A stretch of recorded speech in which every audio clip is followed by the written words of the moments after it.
জাতীয় থেকে আন্তর্জাতিক, প্রান্তিক জনপদ থেকে নগর চারপাশে ঠিক কি ঘটছে এই মুহূর্তে তা নিয়ে আয়োজন এখন চারদিক। আপনার সঙ্গে আছি আমি সতীর্থ কর্মকার।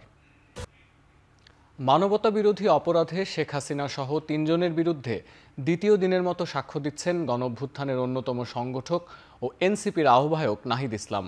বৃহস্পতিবার বিচারপতি গোলাম মর্তুজা মজুমদারের নেতৃত্বে ৩ সদস্যের ট্রাইব্যুনাল বেঞ্চে এ সাক্ষ্য গ্রহণ শুরু হয়। এর আগে মামলার সবশেষ সাক্ষী নাহিদ ইসলাম ট্রাইব্যুনালে সকাল 10টার দিকে উপস্থিত হন। বুধবার প্রায় ১.৫ ঘণ্টা সাক্ষ্য দেন এনসিপির নেতা। প্রথম দিনের জবানবন্দিতে ২০১৮ সালে কোটা আন্দোলন বাতিল, ২০১৯ সালের একতরফা ডাকসু নির্বাচন, সবশেষ জুলাই আন্দোলনে সাধারণ শিক্ষার্থীদের ওপর আওয়ামী ছাত্রলীগের দমন পীড়নের বর্ণনা দেন নাহিদ ইসলাম। এদিকে রামপুরার কার্নিশে ঝুলে থাকা আমির হোসেনকে গুলি ও ২ জনকে হত্যা মামলায় সাবেক ডিএমপি কমিশনার হাবিবুর রহমান সহ ৫ জনের বিরুদ্ধে অভিযোগ গঠনের বিষয়ে আজ আদেশ দেবেন ট্রাইব্যুনাল। এছাড়াও আশুলিয়ায় ৬ মরদেহ পোড়ানোর মামলায় ৩ দিনের সাক্ষ্য গ্রহণ শুরু হয়েছে। আজ সাক্ষ্য দিচ্ছেন ২ শহীদের পরিবার। সকালে এ মামলায় গ্রেপ্তার ৮ জনকে ট্রাইব্যুনালে হাজির করা হয়।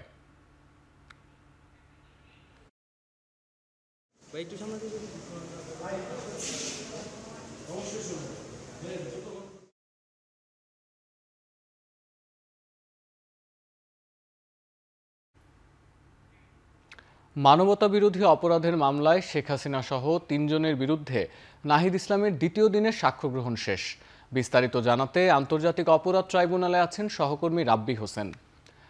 রাব্বি, নাহিদ ইসলামের সাক্ষ্য গ্রহণের কি অবস্থা? সাক্ষ্য গ্রহণ কি শেষ হয়েছে কিনা?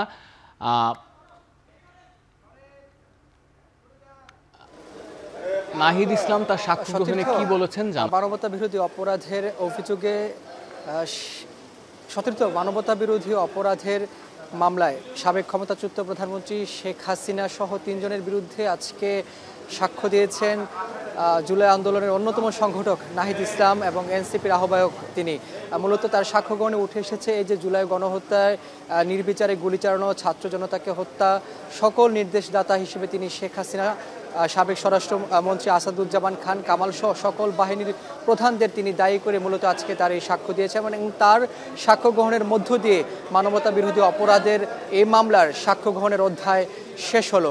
এরপরে এই মামলার তদন্তকারী কর্মকর্তা সাক্ষ্য নেবে, এরপরে যুক্তিতর্ক উপস্থাপনের জন্য একটি তারিখ নির্ধারণ করা হবে। মূলত তিনি বলেছেন এই নাহিদ ইসলাম তার পুরো সাক্ষ্য জুড়ে যে এই যে আন্দোলন চলমান হয়েছে ১ জুলাই থেকে ৫ই আগস্ট পর্যন্ত এই আন্দোলন দমনে কিভাবে আওয়ামী লীগ ছাত্র জনতাকে নির্বিচারে হত্যা করেছে, জুলুম করেছে, নির্যাতন করেছে, সমন্বয়কদের গুম করেছে এবং শিক্ষার্থীদেরকে নির্বিচারে গুলি করা হয়েছে, এই বিষয়গুলো তিনি আসলে কথাগুলো বলেছেন। এখন ব্রিফিং করছেন এনসিপির আহ্বায়ক নাহিদ ইসলাম। আমরা সেখানে সরাসরি তুলে নিয়ে নির্যাতন করা হয়, আমাদের অন্যান্য সমন্বয়কদেরকে গুম করা হয়েছিল। পরবর্তীতে আমরা যখন গণস্বাস্থ্যে ভর্তি হই সেখানে আমাদের সাথে যে ঘটনাগুলো ঘটেছিল এবং ডিবি অফিসে নিয়ে যাওয়া, সেখানে নির্যাতন, আন্দোলন প্রত্যাহারের জন্য চাপ দেওয়া এবং বাইরে যে আন্দোলন, শিক্ষার্থীরা আন্দোলন চলমান রেখেছিল। পরবর্তীতে আমরা ১ আগস্ট যে মুক্তি পাই এবং ৩রা আগস্ট ১ দফার ঘোষণা শহীদ মিনারে আমরা সকলের সাথে সমন্বয় করে ১ দফার সিদ্ধান্তে উপনীত হই। যেহেতু এই সরকারের কাছ থেকে, তৎকালীন সরকারের কাছ থেকে কোনো ধরনের ন্যায় বিচারের প্রত্যাশা ছিল না এবং তারাই এই সকল হত্যাযজ্ঞের জন্য দায়ী, ফলে সেই সরকার পতনের ঘোষণা দেওয়াটাও আমাদের জন্য অনিবার্য হয়ে উঠেছিল। এবং পরবর্তীতে ৪ই আগস্ট অর্থাৎ ৩৫শে জুলাই, আমাদের ভাষায় ৩৬শে জুলাই, ৪ আগস্ট ৫ আগস্টের যেই বর্ণনা সেটি আমি দিয়েছি এবং ৪ আগস্ট ৫ আগস্ট যে হত্যাযজ্ঞ সারা দেশে চালানো হয়েছিল পুলিশ, অন্যান্য বাহিনী এবং আওয়ামী সন্ত্রাসীদের দ্বারা, সেই হত্যাযজ্ঞের বর্ণনা, ৫ই আগস্ট শেখ হাসিনার পালিয়ে যাওয়া, নতুন সরকারের ঘোষণা, ৫ই আগস্ট পর্যন্ত আমি আমার জবানবন্দিতে এসে শেষ করেছি এবং মহামান্য আদালতের কাছে আমি এবং ভিকটিমদের পক্ষ থেকে আমি ন্যায় বিচার প্রত্যাশা করেছি। শেখ হাসিনা তৎকালীন স্বরাষ্ট্রমন্ত্রী, পুলিশ এবং যে সকল আইন শৃঙ্খলা বাহিনী জড়িত ছিল তাদের প্রধানদেরকে আমি দায়ী করেছি এবং যারা হত্যাকাণ্ডে সরাসরি অংশগ্রহণ করেছে তাদেরকে দায়ী করেছি। তাদের বিচার এবং কঠোর শাস্তি আমি আদালতের কাছ থেকে প্রত্যাশা করেছি। জনাব নাহিদ ইসলাম, 5 আগস্ট সরকার পতন করে, কিন্তু 4 আগস্টে আপনারা ডক্টর মোহাম্মদ ইউনূসের সাথে যোগাযোগ করেছেন, লিফটেটে তো দেখতে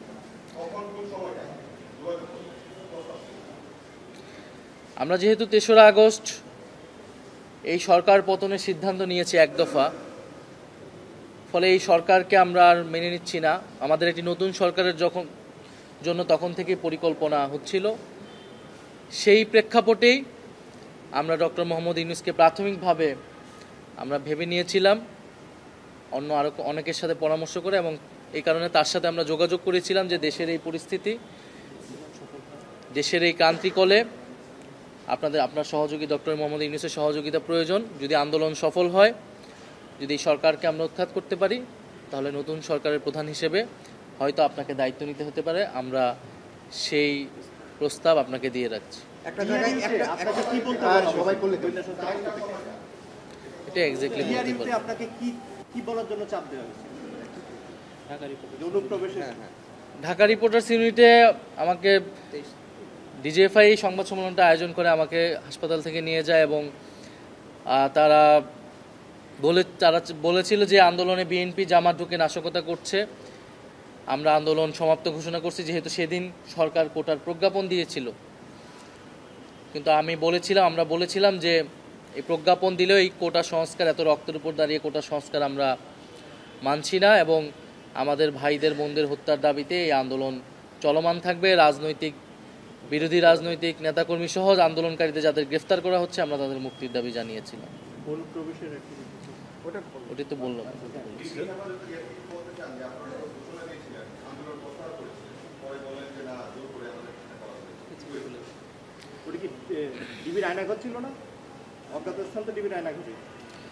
না, সেটা আয়নাঘর ছিল ডিজিএফআই এর, যেটা প্রথমে আমাকে গুম করে সেখানে রাখা হয়েছিল। পরবর্তীতে ডিবি অফিসে আমাদের নানাভাবে আমাদেরকে নির্যাতন করা হয়েছে, মানসিক শারীরিকভাবে আমাদের অভিভাবকদেরকে হেনস্থা করা হয়েছে, এবং একটা পর্যায়ে তারা নারী সমন্বয়কদেরকে আরও গ্রেফতার করে আনার হুমকি দিয়েছে, এবং একটা পর্যায়ে তারা আমাদেরকে হুমকি দিয়ে জোরপূর্বক আমাদের দেশেই লিখিত বক্তব্যটি পাঠ করায়, মোবাইলে ভিডিওটি ধারণ করে পরে সেটি মিডিয়াতে ছড়িয়ে দেয়। আন্তর্জাতিক অপরাধ ট্রাইব্যুনালে সাক্ষ্যদান শেষে সাংবাদিকদের সাথে কথা বলছিলেন উপদেষ্টা নাহিদ ইসলাম। জাতীয় বিশ্ববিদ্যালয়ে আবারও 7 কলেজকে অন্তর্ভুক্তির চেষ্টা করলে ঢাকা ব্লকেট কর্মসূচির হুঁশিয়ারি দিয়েছেন 7 কলেজের শিক্ষার্থীরা। সকালে 7 কলেজের সকল ক্লাস পরীক্ষা বর্জন করে বিক্ষোভ কর্মসূচি পালন করেন শিক্ষার্থীরা। পরে সংবাদ সম্মেলনে ঢাকা কেন্দ্রীয় বিশ্ববিদ্যালয় বাস্তবায়নে আগামী সোমবারের মধ্যে শিক্ষা মন্ত্রণালয়কে অধ্যাদেশ জারির সুস্পষ্ট রোডম্যাপ দেওয়ার দাবি জানান তারা। আগামী সোমবারের মধ্যে সুস্পষ্ট রোডম্যাপ পরিষ্কার না করলে এই শহরে 7 কলেজ শিক্ষার্থীরা বিগত সময়ের মতো করে ভয়ঙ্করভাবে রাস্তায় নামবে। আবারও সত্যিকারের হুঁশিয়ারি দিচ্ছি, যদি আমাদের নিয়ে আর কোনো ব্যাডমিন্টন খেলা হয়, আবার কোনো অধিভুক্তি নামক অভিশাপে যুক্ত করার পায়তারা করা হয়, ন্যাশনালে নেওয়ার ন্যূনতম পরিকল্পনাও করা হয়, এই ঢাকা শহর সুস্থ থাকবে না। আমাদেরকে মেরে ফেললেও এই ঢাকা শহর সুস্থ থাকবে না, যদি আমাদেরকে নিয়ে কোনো প্রকার তালবাহানা করা হয়। ফেব্রুয়ারিতে জুলাই সনদের ভিত্তিতে জাতীয় নির্বাচন আয়োজন সহ কয়েক দফা দাবিতে রাজধানীতে আজ একযোগে বিক্ষোভ মিছিল করবে জামায়াতে ইসলামী সহ ইসলামী আন্দোলন সহ 7টি দল। বিক্ষোভের মিছিলের আগে বায়তুল মোকাররম, জাতীয় প্রেসক্লাব সহ আশেপাশের এলাকায় সংক্ষিপ্ত সমাবেশ করবে দলগুলো। বিকেল থেকে সন্ধ্যা পর্যন্ত এসব কর্মসূচি চলবে। বিকেল 4:30টায় বায়তুল মোকাররম জাতীয় মসজিদের দক্ষিণ গেটের সামনে সমাবেশের পর বিক্ষোভ মিছিল শুরু করবে জামায়াত। আর বাদ জোহর বায়তুল মোকাররম সহ মসজিদের উত্তর গেটে বিক্ষোভ মিছিল করবে ইসলামী আন্দোলন বাংলাদেশ। প্রায় অভিন্ন দাবিতে 7টি দল 3 দিনের কর্মসূচি ঘোষণা করেছে। প্রথম দিনে রাজধানী ঢাকায়, শুক্রবার বিভাগীয় শহরে এবং 26 সেপ্টেম্বর সব জেলা ও উপজেলায় বিক্ষোভ মিছিলের কর্মসূচি রয়েছে। এছাড়াও পিআর, জুলাই সনদ, জাতীয় পার্টি ও ১৪ দলের কার্যক্রম নিষিদ্ধের দাবিতে প্রেস ক্লাব, বিজয়নগরেও বিক্ষোভ করবে দলগুলো। প্রায় একই দাবিতে আন্দোলনরত অন্যান্য দলগুলো হচ্ছে বাংলাদেশ খেলাফত মজলিস, নেজামে ইসলাম পার্টি, বাংলাদেশ খেলাফত আন্দোলন ও জাতীয় গণতান্ত্রিক পার্টি জাগপা। নরসিংদীতে আধিপত্য বিস্তারকে কেন্দ্র করে বিএনপির দুই গ্রুপের সংঘর্ষে গুলিবিদ্ধ হয়ে একজন নিহত হয়েছে। এ ঘটনায় আহত হয়েছে আরও ৫ জন। ভোর ৬টার দিকে সদরের চরাঞ্চর আলোকবালিতে এ সংঘর্ষের ঘটনা ঘটে। নিহত ইদন মিয়া মুরাদনগর গ্রামের বাসিন্দা। স্থানীয়রা জানায় ২০২৪ সালের ৫ আগস্টের পর বালু উত্তোলন, দখল ও আধিপত্য বিস্তারকে কেন্দ্র করে স্থানীয় বিএনপি নেতা শাহ আলম চৌধুরী ও বহিষ্কার নেতা আব্দুল কাইম মিয়ার মধ্যে বিরোধ চলছিল। এরই জেরে বুধবার ভোরে সংঘর্ষে জড়ায় দুপক্ষ। এ সময় গুলিবিদ্ধ হন ইদন মিয়া, আহত হন আরও ৫ জন। পরে আহত অবস্থায় তাকে উদ্ধার করে জেলা সদর হাসপাতালে নেওয়া হলে চিকিৎসক মৃত ঘোষণা করেন। এদিকে সংবাদ সংগ্রহ করতে যাওয়ার সময় হামলায় আহত হয়েছেন বেশ কয়েকজন সংবাদকর্মী। সংঘর্ষের পর জড়িতদের গ্রেপ্তারে অভিযানে নেমেছে যৌথ বাহিনী। রাজশাহী বিশ্ববিদ্যালয় কেন্দ্রীয় ছাত্র সংসদ নির্বাচনে আচরণবিধি রক্ষায় সতর্কবার্তা দিয়েছে নির্বাচন কমিশন। এতে অনেকটাই সংযত হয়ে প্রচারণায় ব্যস্ত সময় পার করছেন প্রার্থীরা। এদিকে শিক্ষার্থীদের কাছে ভোট চাইতে প্রার্থীরা ছুটছেন বিশ্ববিদ্যালয়ের এক প্রান্ত থেকে অন্য প্রান্তে। বুধবার ছাত্রদল ও ছাত্র শিবিরের পাল্টাপাল্টি স্মারকলিপিতে আচরণবিধি নিয়ে কঠোর হয়েছে নির্বাচন কমিশন। এতে সংযত হয়ে প্রচারণা চালাচ্ছেন প্রার্থীরা। রাকসু নির্বাচনের ৪র্থ দিনে সকাল থেকেই প্রচারণায় তারা। ক্লাস চলাকালীন একাডেমিক ভবনের ভেতরে প্রবেশের নিয়ম না মানায় ভবনের বাইরে দাঁড়িয়েই নির্বাচনী প্রচারণা চালিয়েছেন প্রার্থীরা। এতে শিক্ষার্থীদের আড্ডার স্থল, পরিবহন, মার্কেট, লাইব্রেরি চত্বর ও খাবারের দোকানে ভিড় করছেন তারা। কুশল বিনিময়ের পাশাপাশি চাচ্ছেন ভোট। কেন্দ্রীয় সংসদের ২৪৭ জন ও সিনেটে ৫৮ জন প্রার্থীর পাশাপাশি হল সংসদের প্রার্থীরা তাদের প্রচারণা চালাচ্ছেন। এদিকে প্রচারণায় নানাভাবে মনিটরিং করছে নির্বাচন কমিশন। চট্টগ্রাম বিশ্ববিদ্যালয় কেন্দ্রীয় ছাত্র সংসদ চাকসু নির্বাচনের মনোনয়ন জমা দেওয়ার শেষ দিন আজ। সকাল থেকে চাকসু ভবনে মনোনয়ন জমা দিতে ভিড় করছেন শিক্ষার্থীরা। সকাল থেকে মনোনয়ন জমা দিতে ভিড় কম থাকলেও বেলা বাড়ার সঙ্গে সঙ্গে বাড়তে থাকে প্রার্থীদের উপস্থিতি। হল কেন্দ্রীয় সংসদে নির্বাচনে অংশ নিতে মনোনয়নের সাথে জমা দিতে হচ্ছে ডোপ টেস্টের রসিদ। এদিকে আজই ছাত্রদল, ছাত্র শিবির, ইসলামী ছাত্র আন্দোলন ও স্বতন্ত্র একটি পর্ষদের প্যানেল ঘোষণার কথা রয়েছে। নির্বাচন ঘিরে উচ্ছ্বসিত শিক্ষার্থীরা। বুধবার পর্যন্ত মনোনয়ন নিয়েছেন ১,১৬২ জন আর জমা দিয়েছেন ৩৭১ জন। চট্টগ্রামে বাংলাদেশ বিমান বাহিনী ও যুক্তরাষ্ট্রের এয়ারফোর্সের যৌথ মহড়ার অংশ হিসেবে আনোয়ারা উপজেলা স্বাস্থ্য কমপ্লেক্সে চিকিৎসা সরঞ্জাম দেওয়া হয়েছে। এর মধ্যে রয়েছে অবকাঠামোগত উন্নয়ন, উন্নত স্যানিটেশন, বেড সুবিধা এবং অপারেশন সরঞ্জাম সহ অন্যান্য জিনিসপত্র। সকালে আনোয়ারা উপজেলা স্বাস্থ্য কমপ্লেক্স পরিদর্শন করেন বাংলাদেশ বিমান বাহিনী ও যুক্তরাষ্ট্রের প্যাসিফিক এয়ারফোর্সের সংশ্লিষ্ট ঊর্ধ্বতন কর্মকর্তারা।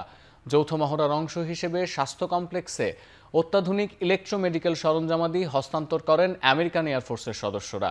এ সময় স্বাস্থ্যসেবায় আন্তর্জাতিক সহযোগিতা ও মানবিক অবদানের উপর গুরুত্বারোপ করেন বিমান বাহিনীর কর্মকর্তারা। অনুষ্ঠানে প্রধান অতিথি হিসেবে উপস্থিত ছিলেন বিমান বাহিনীর জহুরুল হক ঘাঁটির অধিনায়ক air vice marshal Haider Abdullah. এ ধরনের মহড়ার মাধ্যমে দুদেশের বিমান বাহিনীর পারস্পরিক বন্ধুত্বপূর্ণ সম্পর্ক আরও সুদৃঢ় হবে বলে জানান কর্মকর্তারা।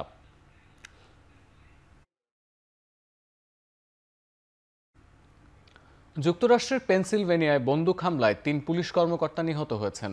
গুরুতর আহত হয়েছেন আরও 2 কর্মকর্তা। এ ঘটনায় পুলিশের গুলিতে নিহত হয়েছেন বন্দুকধারীও। পেনসিলভেনিয়ার স্থানীয় সময় দুপুর 2টার দিকে এ ঘটনা ঘটে। মার্কিন গণমাধ্যম CNN জানিয়েছে, বুধবার অনুপ্রবেশের অভিযোগে এক অপরাধীকে গ্রেফতারের উদ্দেশ্যে ইয়র্ক কাউন্টিতে অভিযানে যায় পুলিশ। এ সময় বন্দুকধারী আগে থেকেই ওৎ পেতে ছিল। এ সময় পুলিশকে লক্ষ্য করে বন্দুকধারী গুলি চালালে ঘটনাস্থলেই নিহত হন 3 কর্মকর্তা। পরে 2 পক্ষের গোলাগুলিতে নিহত হন হামলাকারীও। এ ঘটনায় গুরুতর আহত এক পুলিশ কর্মকর্তাকে এয়ার অ্যাম্বুলেন্সে করে হাসপাতালে নিয়ে যাওয়া হয়েছে। ঘটনার কারণ উদ্ঘাটনে এরই মধ্যে তদন্তে নেমেছে পুলিশ। তাদের সহায়তা করছে FBI সহ অন্যান্য ফোর্সের সদস্যরা। তদন্তের স্বার্থে বিস্তারিত কিছুই জানানো হয়নি। নিহত পুলিশ কর্মকর্তাদের পরিবারের সঙ্গে দেখা করে সমবেদনা জানিয়েছেন পেনসিলভেনিয়া অঙ্গরাজ্যের গভর্নর। ট্রাম্পের ঘনিষ্ঠ চার্লি কার্কের সন্দেহভাজন হত্যাকারীকে নিয়ে বিতর্কিত মন্তব্যের জেরে অনির্দিষ্টকালের জন্য বন্ধ করে দেয়া হয় জিমি কিমেলের অনুষ্ঠান। ওয়ার্ল্ড ডিজনির মালিকানাধীন ABC নিউজের একজন মুখপাত্র এ ঘোষণা দেন। যদিও এ বিষয়ে বিস্তারিত আর কিছুই জানাননি তিনি। এ বিষয়ে এখনও পর্যন্ত কোনো মন্তব্য করেননি জিমি কিমেলও। গেল সোমবার রাতে কার্কের হত্যাকাণ্ড নিয়ে রিপাবলিকানরা রাজনৈতিক ফায়দা লুটছে বলে মন্তব্য করেন তিনি। এরপরই রাত লেট নাইট টক শো অনির্দিষ্টকালের জন্য বন্ধ করে দেয়া হয়। ডেমোক্রেট আইন প্রণেতারা এই সিদ্ধান্তের তীব্র সমালোচনা করে বলেন, এর মাধ্যমে আক্রমণের মুখে পড়েছে যুক্তরাষ্ট্রের বাকস্বাধীনতা। এ সময় ABC চ্যানেলের সামনে বিক্ষোভ করেন জিমি কিমেলের ভক্তরা। যুক্তরাষ্ট্রের সম্পর্কের ভূয়সী প্রশংসা করলেন মার্কিন প্রেসিডেন্ট ডোনাল্ড ট্রাম্প। বিশ্বের জটিল কিছু সংকট সমাধানে ট্রাম্পের উদ্যোগের প্রশংসা করেছেন ব্রিটিশ রাজা তৃতীয় চার্লস। একই সঙ্গে যুদ্ধে ইউক্রেনকে সমর্থন দেওয়ার আহ্বান জানিয়েছেন তিনি। যুক্তরাজ্য সফরে বুধবার উইন্ডসর ক্যাসেলে 160 অতিথির অংশগ্রহণে এক জাঁকজমকপূর্ণ নৈশভোজনের আয়োজন করা হয়। সেখানে উপস্থিত হয়ে রাজা চার্লসের বক্তব্যের জবাবে ট্রাম্প বলেন, যুক্তরাজ্য ও যুক্তরাষ্ট্রের সম্পর্ক বিশেষ কোনো শব্দ দিয়ে মূল্যায়ন সম্ভব নয়। দুদেশের গভীর বন্ধন এবং সাংস্কৃতিক, বাণিজ্যিক ও সামরিক সম্পর্ক ধরে রাখার গুরুত্ব তুলে ধরেন তিনি। ট্রাম্পের রাষ্ট্রীয় সফরে বৃহস্পতিবার আরও কয়েকটি অনুষ্ঠানে অংশ নেবেন ট্রাম্প দম্পতি। এরপর ব্রিটিশ প্রধানমন্ত্রী কিয়ার স্টারমারের সঙ্গে তার সরকারি বাসভবনে বৈঠক করবেন ট্রাম্প। শেষ করছি এখন চারদিক। এখন টেলিভিশন ওয়েবসাইটে দেখতে ভিজিট করুন www.ekhon.tv। এছাড়া ফেসবুকে দেখতে ভিজিট করুন facebook.com/tv.ekhon। আর ইউটিউবে দেখতে ভিজিট করুন youtube.com/c/ekhontv।